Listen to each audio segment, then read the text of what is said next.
je vous le disais, notre organisation, en tout cas celle qui découle du programme qu'on avait communiqué clairement au moment de la campagne électorale, et la méthode pour parvenir à développer ce programme, bien évidemment. Il ne s'agissait pas de l'annoncer, mais il s'agissait de développer ce programme.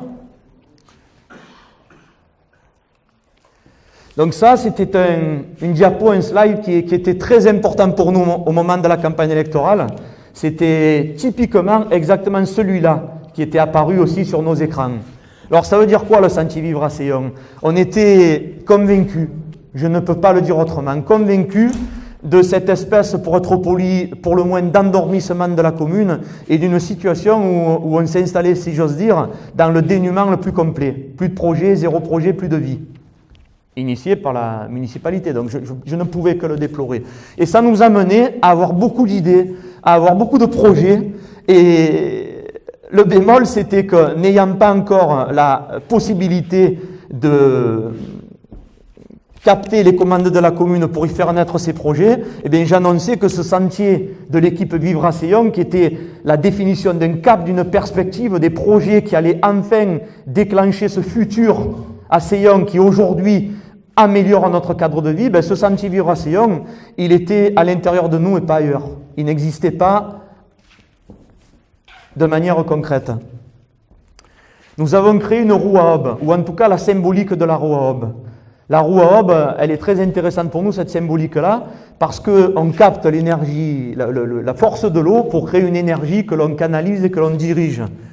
Ce que l'on veut expliquer par ce schéma-là, vous voyez toutes ces compétences, tout ce flux d'énergie, de compétences, de projets, de forces qui se réunissent, puisqu'on est une collectivité territoriale, on est une commune, et vous l'aurez compris, cette force est canalisée pour souvent, chaque fois, aboutir, vous le comprendrez tout à l'heure, à améliorer les services et la qualité de vie à l'échelle d'une commune.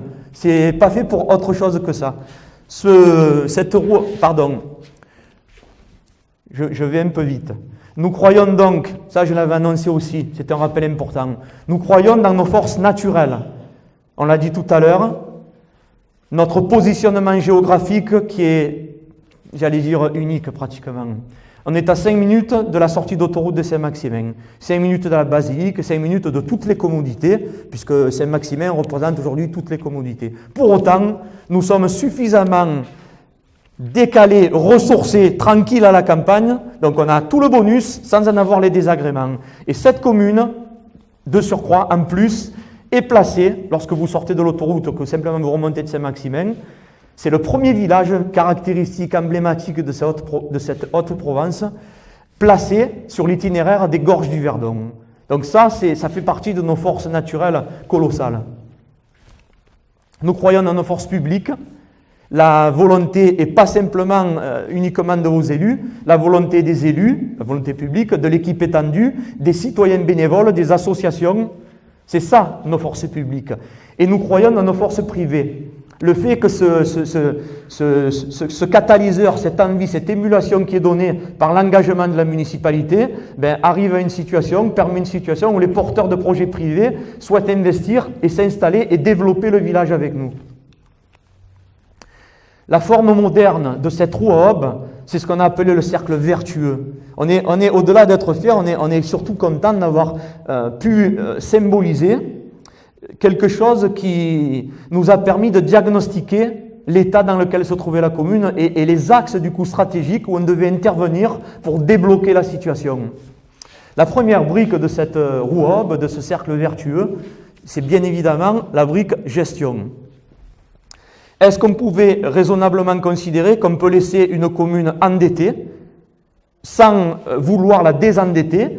Et est-ce qu'on pouvait considérer, parce qu'effectivement on était, vous allez voir tout à l'heure, on était factuellement, effectivement, je continue de le dire, ce que je disais à l'époque, c'était très factuel, la commune était sous contrôle de la préfecture pour mauvaise gestion.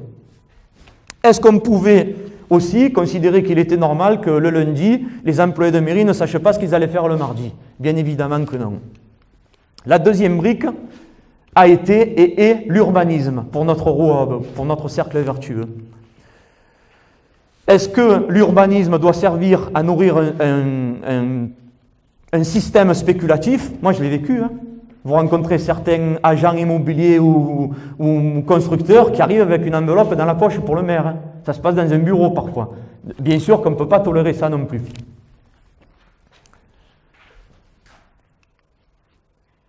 La brique attractivité économique pour notre roue à hub.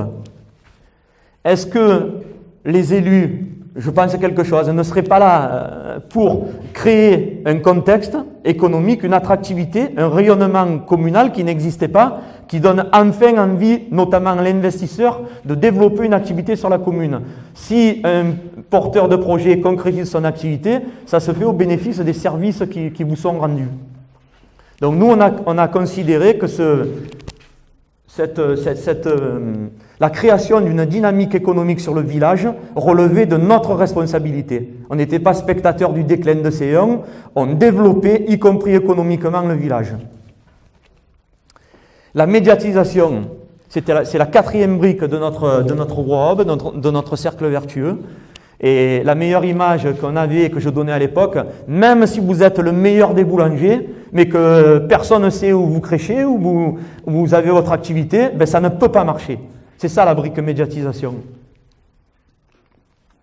Et bien évidemment, tous ces axes sont mis en œuvre, sont améliorés, et ils n'ont qu'un seul but, c'est améliorer et proposer des services nouveaux à nous tous, aux habitants. Alors effectivement, on avait une situation où le village se trouve à l'abandon, on n'a pas de commerce, on n'a pas d'ADSL, un village qui tourne au Roundup, on l'a arrêté, un village sans vie. Donc les services, c'est améliorer tout ça. Pour l'axe gestion, on avait défini des thèmes précis pour chaque brique stratégique du redressement communal. Et chaque thème qui découle d'un axe du programme est aussi décliné en objectif ou en projet. Je vous donne deux exemples. Pour la gestion, un budget clair et sain avec ses objectifs et ses projets. La gestion des hommes avec ses objectifs et ses projets. Alors, l'organisation que nous avons écartée, on a choisi dès le départ de ne pas nourrir un système aussi, je ne sais pas s'il est à bout de souffle, parce que moi je ne l'ai jamais vu fonctionner, mais un système très technocratisé, très fonctionnalisé, où on crée des commissions et ensuite on réunit des commissions pour réunir des commissions. Donc ça, on n'a pas fait du tout ce choix-là. On a fait un choix qui s'apparente plus à ce qu'on peut trouver dans une entreprise, c'est-à-dire des objectifs,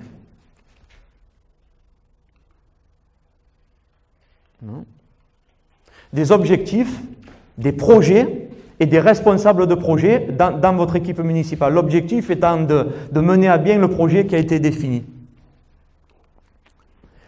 Nous nous sommes organisés effectivement autour de 3 thèmes, que sont, le premier d'entre eux, l'activité opérationnelle, être là tous les jours pour répondre à la demande, ne serait-ce que réparer un trou quand on n'a pas pu refaire la chaussée complètement, parce que voilà, il fallait redresser beaucoup de choses.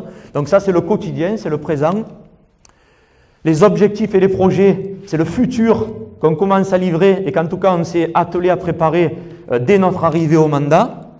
Et ce que j'appelle la stratégie politique, les partenariats, les liens externes, la diplomatie, j'en donnais quelques exemples tout à l'heure, comment la commune s'inscrit en partenariat avec l'intercommunalité, parce qu'on doit aussi apporter notre engagement, notre soutien à l'interco, ça ne marche pas que dans un sens, on ne doit pas attendre que du financement de notre intercommunalité, et comment on fait rayonner notre village, et comment on fait vivre nos idées et nos projets, clairement. Donc ça, c'est la 3e brique qui procède de la stratégie politique. On se réunit effectivement à peu près toutes les 3 semaines pour faire avancer ces projets. Nous avons aussi régulièrement des séances de conseils municipaux ouvertes au public. Je dis ouvertes au public parce que ce n'était pas si évident que ça par le passé. Il n'y avait pas de chaises par exemple. Bon, nous on a installé des chaises. On est très heureux, on en a vu un avant-hier, d'avoir très souvent du monde. On n'a jamais eu un conseil avec 0 personne. Et vraiment, venez-y, je l'ai toujours dit, on poussera les murs, mais au plus vous êtes assistés à nos conseils municipaux, au plus ça nous donne de la force. C'est dans les conseils municipaux que, je dis toujours, c'est le moment de la conclusion. Ce n'est pas forcément le moment de la réflexion. Un conseil municipal vient pour conclure et décider et le faire devant les habitants. C'est aussi l'état d'avancement, voire la conclusion de certains projets. Donc venez y participer, ce sont vos conseils municipaux. Donc revenons effectivement aux objectifs principaux de notre cercle vertueux Vivre à Seillon.